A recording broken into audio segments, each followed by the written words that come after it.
Hello everyone, my name is Anna and I'm 31 years old. Recently, I experienced the joy of becoming a mother for the first time. However, this joyful occasion was almost overshadowed by a harrowing experience with my mother-in-law, which I know sounds unbelievable, but allow me to share my story with you. My story begins with my husband, Richard. We first crossed paths in college and immediately hit it off. It felt like love at first sight. Richard and I shared a deep connection that seemed unparalleled, and I felt understood by him in a way I had never experienced before. After our college graduation, we decided to start our life together by moving in. While my relationship with Richard was everything I could have hoped for, my relationship with his mother, Grace, was the complete opposite. You see, Richard and his family moved to my state from Oklahoma when he was 13. They brought with them charming Southern accents and a culture different from my own. Initially, I excused Grace's unfavorable treatment towards me as cultural differences, but it was clear she had taken an instant dislike to me. Grace seemed to think I was taking her son away from her, and it didn't help that Richard's family adored me. I hadn't done anything special. I just made an effort to listen and remember things about them, showing that I cared, which naturally endeared me to them. This, however, only fueled Grace's animosity. Grace would often make underhanded comments aimed at undermining me, a behavior that became more covert once people began to defend me. Thankfully, Richard was always by my side, ensuring his mother's attempts at belittling me were not left unchecked. After 8 wonderful years together, Richard and I decided to get married in a small, intimate ceremony that remains the happiest day of my life. Despite Grace's attempts to cause trouble, we managed to keep her in line with a firm warning. Following our marriage, my relationship with Richard's extended family only grew stronger, much to Grace's dismay. It reached a point where Richard's relatives preferred staying with us over a hotel when they visited, further isolating Grace due to her unkind behavior, not just towards me, but towards others as well. This story highlights not just the trials I faced, but the strength found in unity and love within a family, even in the face of adversity. But Grace's animosity wasn't just aimed at me, it extended to her family members, leading them to prefer our company over hers. Putting those challenges aside, 4 years into our marriage, I started experiencing odd abdominal pains. Initially, I didn't think much of it, attributing the discomfort to random issues, but a gut feeling convinced me to seek medical advice. To my astonishment, the diagnosis was that I was 5 months pregnant.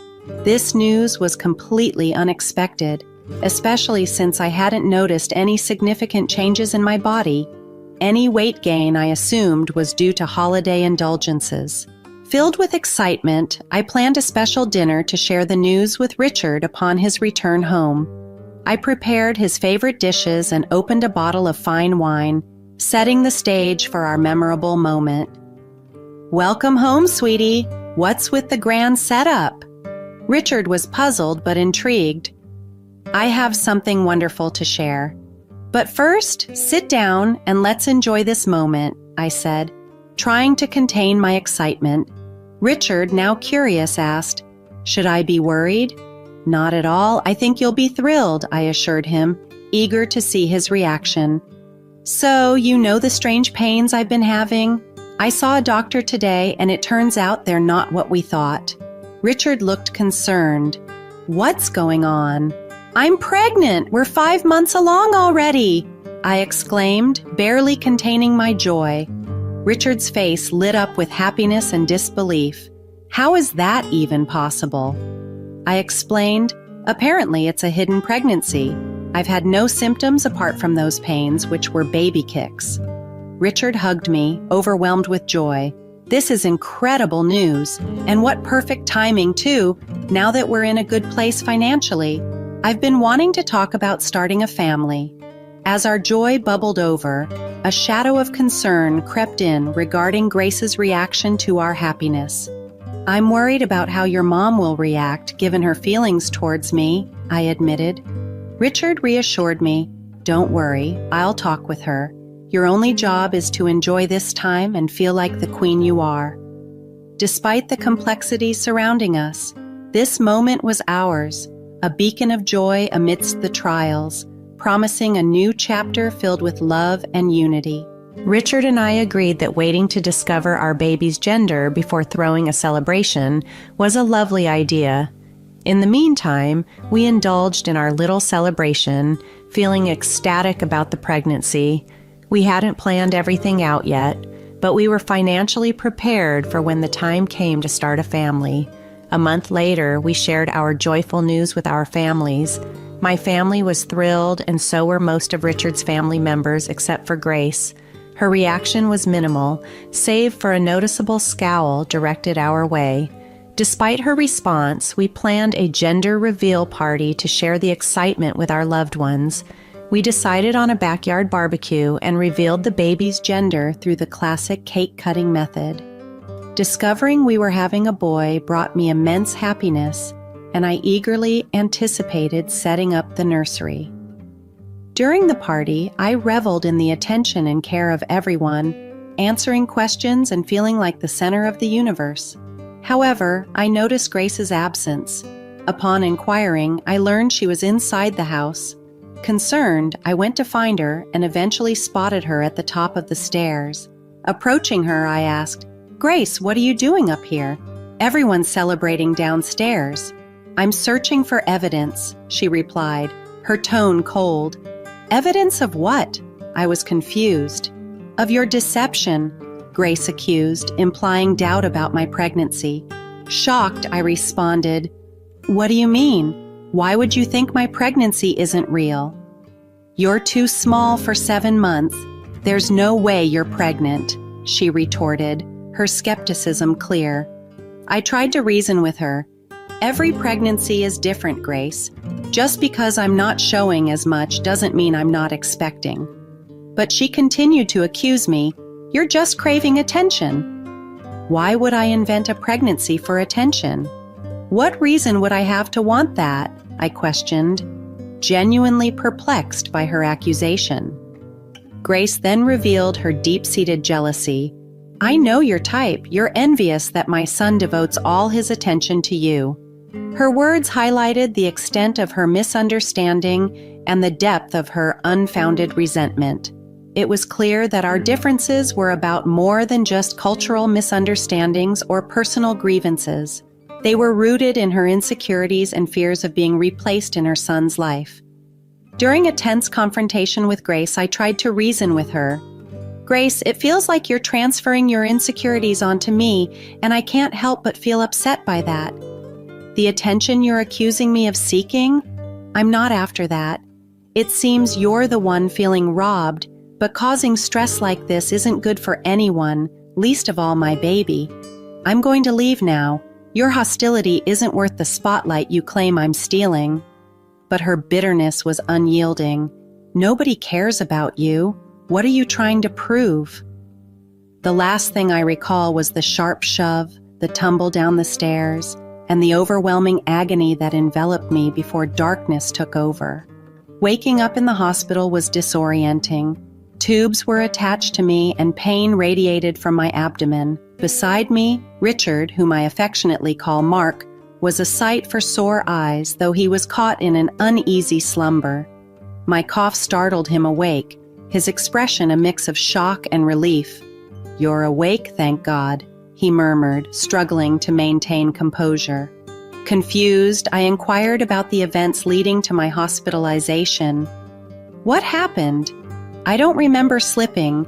Richard hesitated, then said, "You fell down some stairs, but Anna, there's something you need to hear, and I need you to stay calm." Panic about the baby set in. "Please, not my baby, tell me they're okay." He gently tried to calm me. "You lost a lot of blood. The doctors struggled to find a donor. And about the baby. They had to induce labor due to your condition." "How's the baby?" I pressed, anxiety mounting. "They're doing everything to stabilize our child. "He's in the NICU, in the best hands," Richard assured me, trying to comfort me amidst the uncertainty. A mixture of relief and concern washed over me. Richard's assurance that I shouldn't blame myself was met with my resolve. "It's not myself I blame," I whispered, a cold realization settling in. Concerned, Richard asked, "What do you mean?" "I need you to bring your mother here. She needs to know what happened, all of it. I'll explain more later." Hesitant but understanding, Richard agreed. He then went to speak with the doctor, who had good news. A donor was found and the transfusion could proceed immediately. The weight of the situation, coupled with the physical exhaustion, lulled me back to sleep after the transfusion, leaving unresolved matters for another day. My emotions were a whirlwind, tangled with gratitude, anger, and concern. I was thankful that our son was alive, yet the thought that he might face challenges due to Grace's actions ignited a fierce anger within me. It wasn't the potential difficulties in his development that troubled me. It was the fact that they might stem from such a senseless act. After resting for a few hours, I awoke feeling significantly better. Richard was by my side as ever, ready to comfort and update me on our situation. "How are you feeling now?" he asked, seeing that I had stirred. "Much better, thankfully. How's our little boy?" My first thoughts were of our son. "He's stable now, but will need to stay in the NICU for a couple of months. You can't hold him just yet, but we'll be able to see him. He's adorable," Richard assured me, his voice carrying a mixture of relief and joy. "That's a relief to hear, but didn't you mention wanting to see your mom?" I remembered the unresolved issue that needed addressing. "Yes, she's here. Should I bring her in?" Richard asked, hesitant but willing. I nodded, preparing myself for the confrontation. Grace entered, feigning ignorance and concern. "Hi, Anna. How are you?" Richard cut to the chase, detailing the events leading up to our son's premature birth and the emergency that followed. Grace acted surprised and congratulatory, avoiding the heart of the matter. "Grace, there's something we need to discuss," I stated, unwilling to let her evasion stand. Richard, confused, relayed how Grace had found us after the fall, expressing his gratitude for her presence. But it was time for the truth. "Grace, it's time you explained yourself," I prompted, my patience waning. "What is she talking about, Mom?" Richard looked between us, seeking clarity. Grace attempted to dismiss my accusations as postpartum confusion, but I wasn't going to let her manipulate the situation. "Stop pretending it's nothing. Mark, your mother pushed me down the stairs," I revealed, the truth heavy in the air. Richard was shocked, struggling to piece together the events. "What? But you went to find Grace?" "Yes, and I found her all right. She confronted me, accusing me of faking my pregnancy for attention," I explained, the absurdity and malice of Grace's actions laid bare. The room was tense as the reality of Grace's actions began to sink in. It was a moment of reckoning, a time to face the consequences of actions driven by jealousy and denial. The priority, however, remained clear: the well-being of our son and healing from this ordeal, both physically and emotionally. Grace had accused me of taking her spotlight right before the fall. Despite her admission of jealousy, her justification fell short when faced with the gravity of her actions. Richard, incredulous, confronted his mother. "So you risked everything based on a doubt? That's unacceptable." Grace tried to defend herself, suggesting my pregnancy wasn't obvious, but Richard countered, emphasizing the potential for irreversible harm. Her apology felt hollow against the backdrop of what could have been a tragedy. At that moment, Richard made it clear she was not welcome, needing time to process the betrayal. Despite her attempts to stay, Richard was firm in his stance, his actions driven by a mix of shock and disappointment. The aftermath was a blend of anger and disbelief for me. Richard took decisive steps, ensuring Grace had no access to us or our son. He was apologetic, though I reassured him, grateful for his unwavering support. Following my discharge, the ensuing months were a whirlwind of hospital visits and family support, contrasting sharply with Grace's attempts at reconciliation, which we firmly ignored. Our focus was solely on our son's recovery and our healing. Finally, after 3 challenging months, our son was discharged from the NICU. Holding him for the first time was an overwhelming experience, filled with relief and tears, a stark reminder of what we nearly lost. News of our son's homecoming somehow reached Grace, leading her to make unsolicited attempts to contact us, even going as far as showing up at our doorstep uninvited. Thankfully, Richard was the one to handle her unexpected visit, sparing me the confrontation. Our resolve to protect our family's peace was stronger than ever, underscored by the ordeal we had endured. Had I been the one to open the door to Grace, my response might have been far less restrained, given the anguish she inflicted upon us. Grace's appearance was worn, marked by the passage of time and perhaps regret.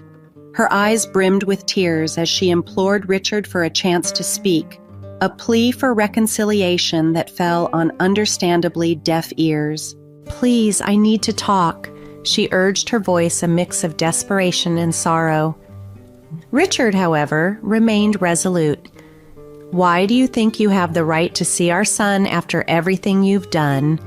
Grace's plea for forgiveness was met with Richard's stark reminder of the pain her actions caused, not just to us, but to our newborn son as well.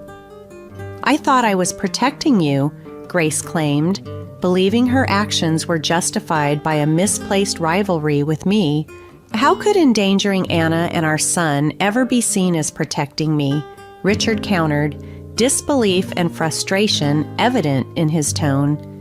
Grace's attempts to justify her actions only unveiled her true motives, a deep-seated jealousy and inability to accept someone else receiving the affection and attention she craved within the family. Her claim that she acted in Richard's best interest was quickly dismantled by his defense of me and the qualities he cherished in our relationship. The confrontation escalated as Richard pointed out the stark reality. My presence had brought the family closer, highlighting Grace's inability to accept her diminishing influence. Refusing to mince words any longer, Richard laid bare the truth of Grace's actions and their impact on our lives, indicating a limit to his tolerance influenced by my pleas for family unity. Grace's defense crumbled under the weight of Richard's condemnation, her claim to innocence threatened by the possibility of evidence against her. The standoff between mother and son, fraught with years of tension and brought to a head by recent events, underscored a pivotal moment of reckoning. Grace's insistence on denial and bluff was met with Richard's unwavering support for me and our family, a testament to the bonds we've built in the face of adversity. Richard and I were seeking peace and quiet to recover and bond with our newborn. So we made it clear to Grace that we needed space that didn't include her. Her reaction, demanding the right to see her grandson despite her actions, was met with a firm denial from us. Her insistence on her so-called grandparents' rights was a battle we were ready to face. Grace's persistence didn't wane. She bombarded us with calls, texts, and uninvited visits, creating chaos at our doorstep. Our response was to obtain a restraining order against her, a decision we didn't take lightly but deemed necessary for our family's well-being. This measure was taken just in time for us to bring our son home. Holding him for the first time was an emotionally overwhelming experience, filled with gratitude and love. We decided to dedicate the following months to our son, asking for privacy, which our friends and family respected. Grace, however, refused to cease her attempts to disrupt our peace. Her actions escalated to a legal battle as she sought her grandparents' rights through the court. This move was infuriating, considering her near-fatal actions towards me and our child. With solid evidence in hand, Richard and I consulted with a reputable lawyer, prepared to counter her claims, and, if necessary, press charges for her harassment and endangerment. The courtroom drama that unfolded was intense. Grace portrayed herself as a victim of exclusion, aiming to tug at the jury's heartstrings. Despite her emotional display, we stood firm, supported by undeniable evidence of her misconduct and the risks she posed to our family's safety. This was not just about setting boundaries. It was about protecting our son from the very person who jeopardized his life before it truly began. When we presented our case in court, the atmosphere changed dramatically as we revealed the most damning evidence against Grace. Security footage showing her pushing me down the stairs. The room fell into stunned silence, and Grace's face turned ashen, revealing her shock and guilt. Following the initial court session, Grace bombarded us with angry messages, accusing us of deceit. It became clear that for our peace and safety, we had to block her completely. A few weeks later, Grace faced the consequences of her actions and was convicted of attempted harm against an unborn child, receiving a 7-month jail sentence. Her attempts to appeal the decision were unsuccessful, much to our relief. This outcome brought a sense of closure and justice for Richard and me, and unsurprisingly, it also affected her standing within the family. News of her actions and the legal outcome spread, leading to a collective decision to distance from her. Serving her sentence, Grace would find herself isolated, a direct result of her actions. Meanwhile, Richard and I were embracing our new roles as parents, enjoying the journey without the overshadowing stress Grace had caused. The peace that followed her conviction allowed us to focus on our son, cherishing every moment with him in a stress-free environment. We've even begun contemplating a move, a decision we're taking our time with, ensuring it's right for our newly expanded family. Sharing this story has been cathartic, and we appreciate the support and understanding from those who've listened.